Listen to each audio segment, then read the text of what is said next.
افغانستان نے پاکستان کے ساتھ ایک نئی جنگ چھیڑ دی ہے اور یہ جنگ رات گئے ان اچانک حملوں سے شروع ہوئی ہے جس میں پاکستان کی فوجی چوکیوں کو نشانہ بنانے کی کوشش کی۔ افغانستان نے ڈیورنڈ لائن پر یعنی سرحدی علاقوں میں پاکستان پر رات گئے حملہ کیا۔ جواب میں پاکستان کی ایئر فورس نے افغانستان کے ان علاقوں پر جہاں سے یہ کارروائی کی گئی تھی جوابی حملہ کیا۔ گورنر خیبر پختونخوا فیصل کریم کنڈی نے کہا کہ افغانستان نے یہ جنگ شروع کی ہے، اب اختتام پاکستان کرے گا۔ آج افغانستان نے پھر ایک بزدلانہ اقدام کیا ہے۔ پاکستان اپنا دفاع کرنا جانتا ہے اور اب دیکھیں گے پاکستان اس چیز کو مکمل کرے گا۔ افغان سرزمین پر بین الاقوامی دہشت گرد تنظیم کے جنگجوؤں کی کل تعداد کا تخمینہ 20,000 سے 23,000۔ طالبان رجیم کی ان بلا اشتعال کارروائیوں کے بعد پاکستان نے باقاعدہ طور پر آپریشن غصب للحق شروع کر دیا ہے۔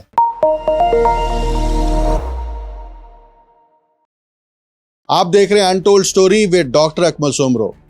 افغانستان نے پاکستان کے ساتھ ایک نئی جنگ چھیڑ دی ہے اور یہ جنگ رات گئے ان اچانک حملوں سے شروع ہوئی ہے جس میں پاکستان کی فوجی چوکیوں کو نشانہ بنانے کی کوشش کی۔ افغانستان نے ڈیورنڈ لائن پر یعنی سرحدی علاقوں میں پاکستان پر رات گئے حملہ کیا۔ افغانستان کی طالبان حکومت نے ڈیورنڈ لائن کے ساتھ واقع پاکستانی فوجی ٹھکانوں اور تنصیبات کے خلاف ایک کارروائی کی۔ جواب میں پاکستان کی ایئر فورس نے افغانستان کے ان علاقوں پر جہاں سے یہ کارروائی کی گئی تھی جوابی حملہ کیا۔ ننگرہار کے اندر بڑا ایمونیشن ڈیپو اسی حملے کے نتیجے میں پاک فضائیہ نے تباہ کر دیا۔ طالبان رجیم کی ان بلا اشتعال کارروائیوں کے بعد پاکستان نے باقاعدہ طور پر آپریشن غصب للحق شروع کر دیا ہے۔ اسی آپریشن کے نتیجے میں پاکستان کے حملوں میں ایک بڑا ایمونیشن ڈیپو، 3 افغانی بٹالین اور سیکٹر ہیڈ کوارٹر مکمل طور پر تباہ کر دیے گئے ہیں۔ مؤثر جوابی کارروائی میں 30 سے زائد ٹینکس، آرٹلری گنز اور APCs تباہ ہوئے ہیں۔ اس حوالے سے جب یہ سارا تنازع اور لڑائی شروع ہوئی تو گورنر خیبر پختونخوا فیصل کریم کنڈی نے ایک بڑا اہم بیان اسی وقت فوری طور پر جاری کیا۔ انہوں نے کہا کہ افغانستان نے یہ جنگ شروع کی ہے، اب اختتام پاکستان کرے گا۔ آج افغانستان نے پھر ایک بزدلانہ اقدام کیا ہے۔ پاکستان اپنا دفاع کرنا جانتا ہے اور اب دیکھیں گے پاکستان اس چیز کو مکمل کرے گا۔ یہی بیان بعد میں وزارت اطلاعات و نشریات کی جانب سے بھی جاری کیا گیا اور حکومت کی طرف سے بھی اسی بیان کو جاری کیا گیا، اور اس میں یہ کہا گیا ہے کہ امریکہ کو اب یہ سوچنا ہوگا کہ ان کا چھوڑا گیا اسلحہ پاکستان کے خلاف استعمال ہوگا۔ یاد ہوگا کہ 2022 میں جب یہاں سے امریکی اور نیٹو فورسز کا انخلاء ہو رہا تھا تو وہ انخلاء اچانک ہوا تھا، جس کے بعد یہاں ایک بہت بڑا اسلحہ یہیں پر امریکی فورسز چھوڑ کر گئے تھے۔ فیصل کریم کنڈی نے اسی اسلحے کا حوالہ دیا ہے، اور گزشتہ چند مہینوں میں ویسے بھی پاکستان افغانستان کے تعلقات شدید کشیدگی کا شکار ہو گئے ہیں۔ 2611 کلومیٹر طویل سرحد ہے دونوں ملکوں کے درمیان، جسے ڈیورنڈ لائن کہا جاتا ہے۔ دونوں ملکوں کے درمیان خون ریز جھڑپیں اکتوبر 2025 میں بھی ہوئی تھی، جن میں دونوں جانب ہلاکتیں ہوئیں۔ اس کے بعد سے بیشتر زمینی راستے جو ہیں وہ پاکستانی حکام کی جانب سے بند کر دیے گئے، لیکن پاکستان میں اچانک خودکش دھماکوں میں اضافہ ہوا اور پاکستانی حکام نے افغانستان کی طالبان حکومت کو بار بار خبردار کیا کہ ان کی سرزمین پاکستان کے خلاف استعمال ہو رہی ہے، اور TTP کی جو لیڈرشپ ہے افغانستان میں بیٹھ کر پاکستان کی سالمیت کے خلاف منصوبہ بندی بھی کرتی ہے اور حملوں کا پلان بھی بناتی ہے۔ ان کے ٹھکانے اب ختم کیے جائیں گے اور یہ آپریشن ضرب للحق انہی ٹھکانوں کے خاتمے کے لیے حکومت پاکستان کی جانب سے شروع کیا گیا ہے۔ طالبان حکومت نے جب پاکستان کا یہ مطالبہ نہیں مانا اور اس پر کوئی کارروائی نہیں کی، ان ٹھکانوں کو ختم نہیں کیا گیا، تو پاکستان نے ان کے ٹھکانوں پر حملہ کر کے 70 جنگجو مار دیے۔ جب افغان طالبان کی حکومت نے پاکستان پر حملے کیے تو جوابی حملہ پاکستان نے اسی شدت سے کیا۔ خیبر پختونخوا کے مختلف علاقوں میں طالبان حکومت کی فائرنگ کے جواب میں پاکستانی فوج نے فوری اور مؤثر رد عمل دیا۔ چترال، خیبر، مہمند، کرم اور باجوڑ کے سیکٹروں میں طالبان حکومت کی فورسز کو نشانہ بنایا گیا۔ 133 افغان طالبان ہلاک اور 200 سے زائد زخمی ہوئے، جبکہ 27 افغان طالبان چوکیاں تباہ اور 9 پر قبضہ کیا گیا۔ حکومت پاکستان اور پاکستان کی ایئر فورس نے اور فوج نے یہ کارروائی صرف اس لیے شروع کی ہے کہ پاکستان کے اندرونی معاملات میں امن کو تباہ کرنے کے لیے افغانستان کی سرزمین استعمال کی جا رہی ہے۔ اس کے لیے پاکستان نے انٹرنیشنل پلیٹ فارم کے اوپر بھی ایویڈنس پیش کیے، یہ ثبوت طالبان حکومت کو بھی پیش کیے گئے، اور جو دوحہ میں آخری بار مذاکرات ہوئے تھے وہاں پر بھی یہ ساری تفصیلات شیئر کی گئی تھی، لیکن اس کے باوجود افغان حکومت کی جانب سے ان کے خلاف کوئی کارروائی نہیں کی جا رہی۔ پاکستان نے بڑا واضح موقف اپنایا ہے کہ افغانستان اپنی سرزمین پر تحریک طالبان پاکستان یعنی TTP کے مسلح گروہوں کو پناہ دے رہا ہے، اور یہ TTP 2007 میں پاکستان کے قبائلی اضلاع میں بنائی گئی تھی۔ یہ گروہ افغانستان کی طالبان تحریک سے الگ ہے، لیکن دونوں کے مفادات جڑے ہوئے ہیں، مگر دونوں کے درمیان نظریاتی بھی، سماجی بھی اور لسانی تعلقات بھی بہت گہرے ہیں۔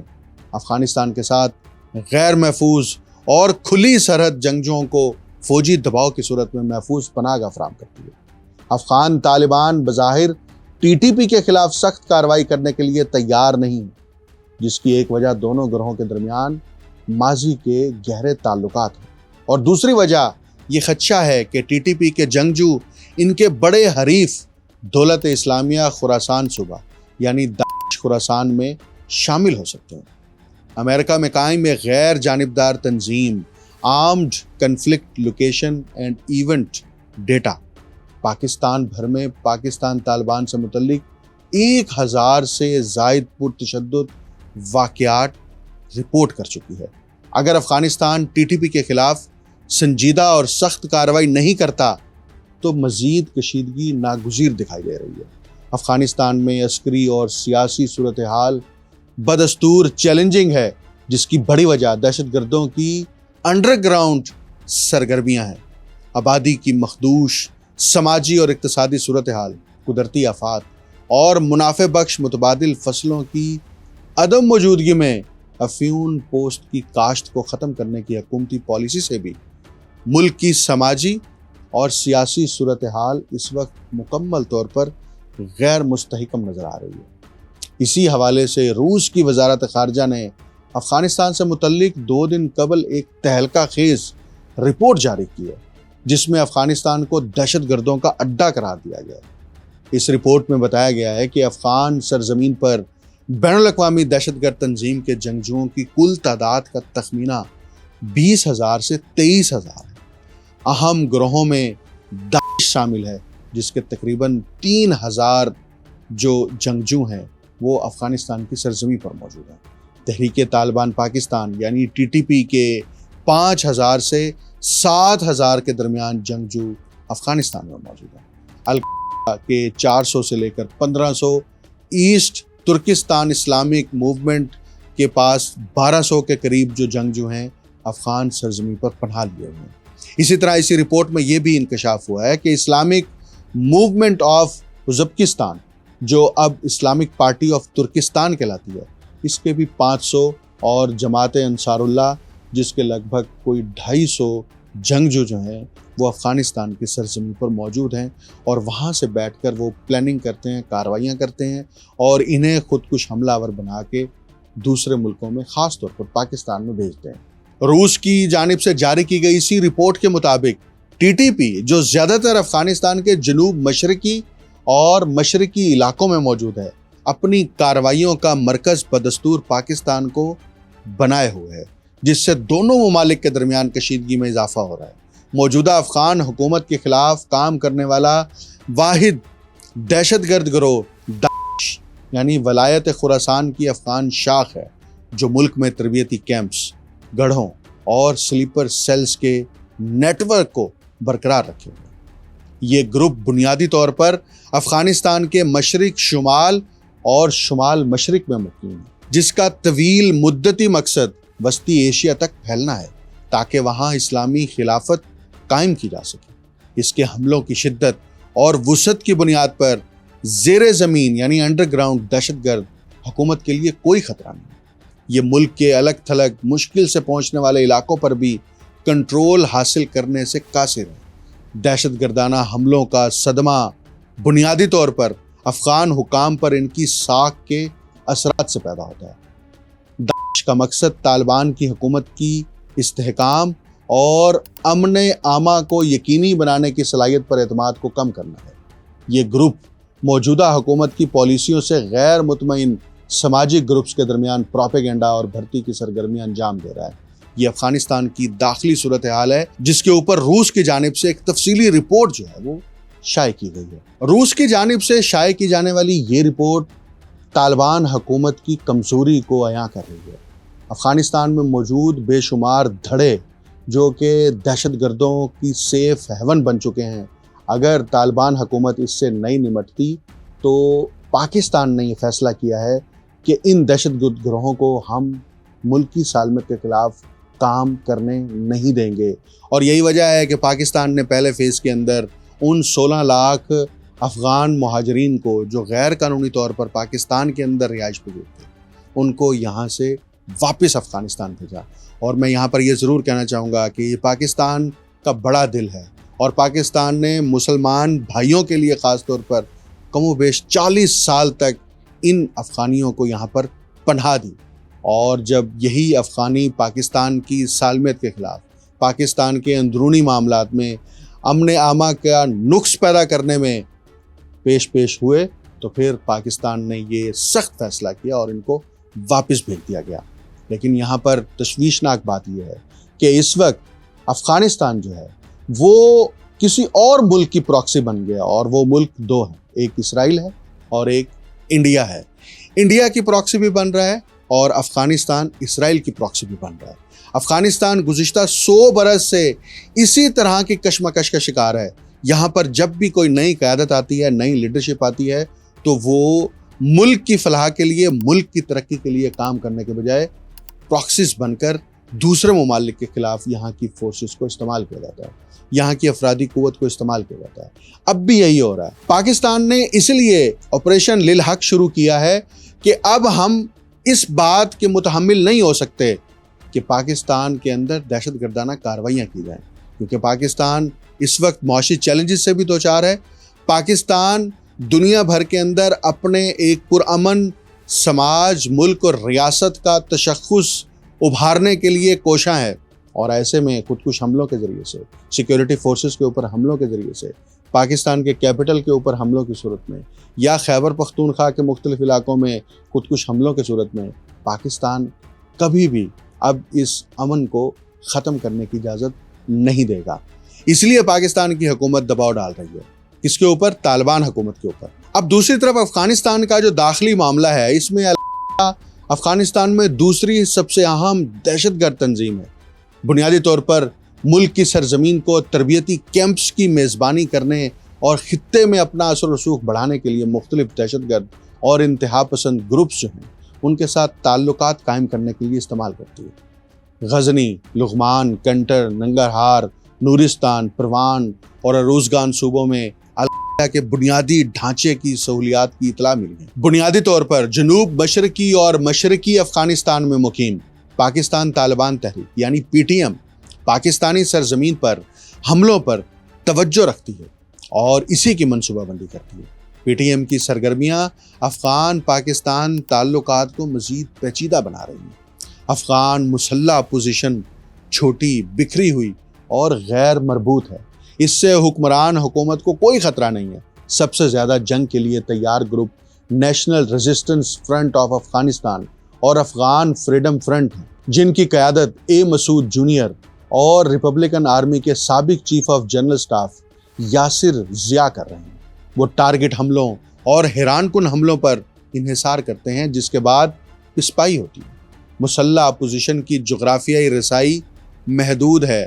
پنشیر، بدخشاں اور بغلان صوبوں میں national resistance front of Afghanistan کی اہم فورسز کو طالبان نے گھیر لیا ہے۔ اچھا، اسی طرح افغانستان کے داخلی امور کے اوپر ایک طرف دہشت گرد گروپس ہیں تو دوسری طرف افغانستان کا جو معاشی یعنی فائنانشل انفراسٹرکچر ہے اس کو بھی سمجھنا بہت ضروری ہے۔ افغانستان اب بھی منشیات پیدا کرنے والا ملک ہے، اس کے باوجود کہ موجودہ حکومت منشیات کے خطرے کو ختم کرنے کے لیے کسی حد تک کوشش کر رہی ہے، لیکن اس وقت ملک میں افیون کاشت کرنے کی اور بھنگ کاشت کرنے کے اوپر پابندی تو ہے، لیکن 2022، 23، 24 اور 25 میں بھی یہ کاشت جاری رہی اور 2025 میں تقریباً 12,800 ہیکٹر رقبے پر جو ہے یہ کاشت کی گئی ہے۔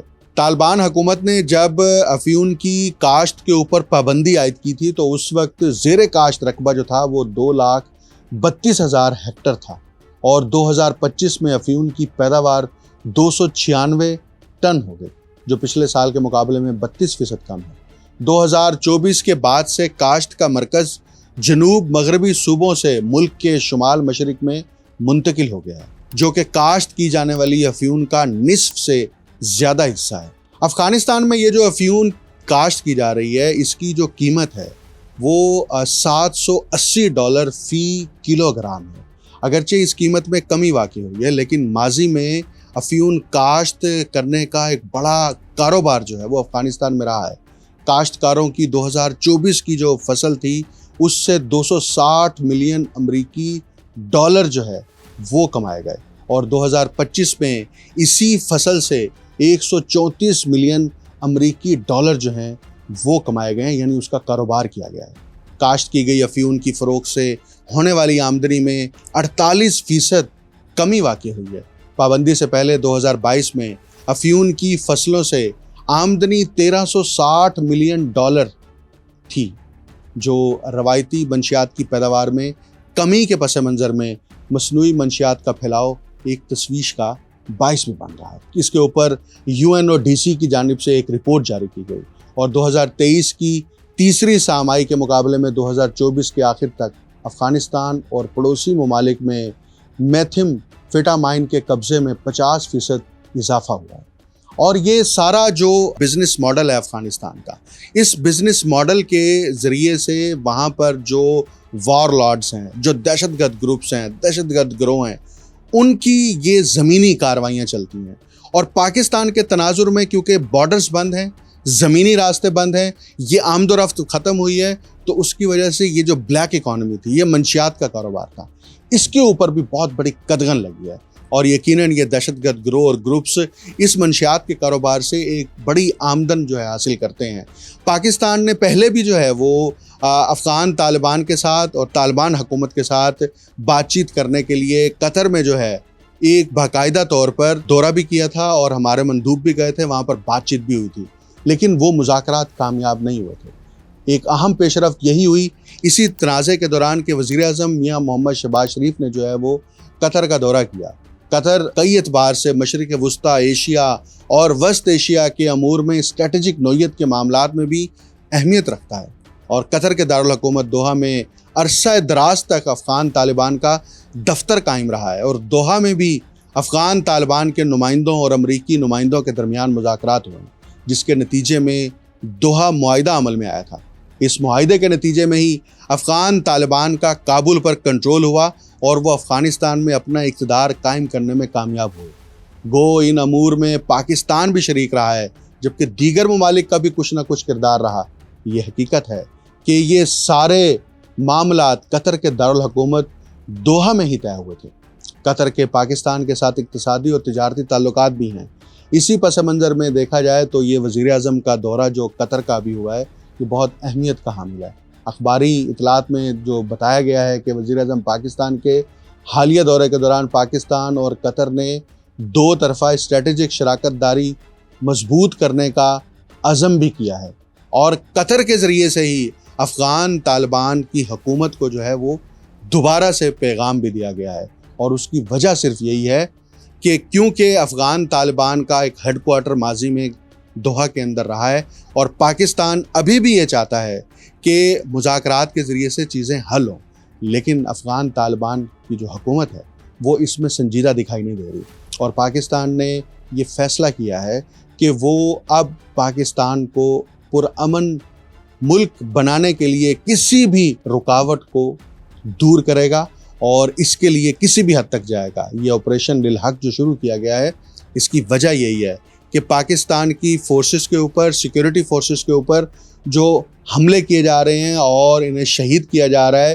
اب اس خون کی قیمت چکائی جائے گی، اور اس کی قیمت جو ہے وہ افغان طالبان کے حکومت کی سرپرستی میں وہاں موجود جو ٹھکانے ہیں ان کے اوپر حملے کر کے، ان کو تباہ کر کے اس امن کو جو ہے وہ ممکن بنایا جائے گا۔ اس کے اوپر وزیر اعظم پاکستان، اس کے اوپر چیف آف ڈیفنس فورسز، اس کے اوپر وزیر دفاع اور پاکستان کی تمام سیاسی جماعتیں متحد ہیں۔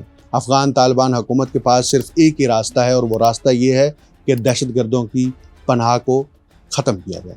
مجھے ڈاکٹر اکمل سومرو کو اجازت دیجیے۔ اللہ حافظ۔